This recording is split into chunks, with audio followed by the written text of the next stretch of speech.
આ તરફ સુરતમાં વડાપ્રધાન નરેન્દ્ર મોદીના જન્મદિવસની ઉજવણી થઈ રહી છે। પીએમના જન્મદિવસ નિમિત્તે વિવિધ સેવાકીય કાર્યોનું આયોજન કરવામાં આવ્યું। કેન્દ્રીય મંત્રી સી.આર. પાટીલે ઈચ્છાનાથ મહાદેવ મંદિર ખાતે જળાભિષેક કર્યો। વડાપ્રધાન નરેન્દ્ર મોદીના દીર્ઘાયુ માટે કેન્દ્રીય મંત્રીએ પ્રાર્થના કરી। દેવાધિદેવ મહાદેવને જળાભિષેક કરીને સફાઈ અભિયાન હાથ ધરાયું। શહેર ભાજપ પ્રમુખ સહિત પદાધિકારીઓ કાર્યકરો પણ મોટી સંખ્યામાં આ કાર્યક્રમમાં જોડાયા।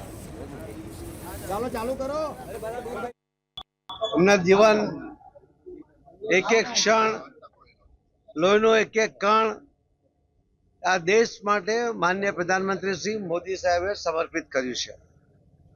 અને આ વાત ફક્ત એમણે શબ્દોમાં નથી કરી, પરંતુ એમણે એમના જીવનમાં, એમના કાર્યમાં એમણે સતત એને પ્રદર્શિત પણ કરી છે। અને એમણે કરેલા નિર્ણયો એના કારણે આખા દુનિયામાં ભારતની શાખ વધી છે। આજે એક ગરીબ ગણાતો ભારત દેશ આજે વિશ્વમાં આર્થિક ક્ષેત્રમાં ત્રીજા નંબર પર આવવાની તૈયારીમાં છે।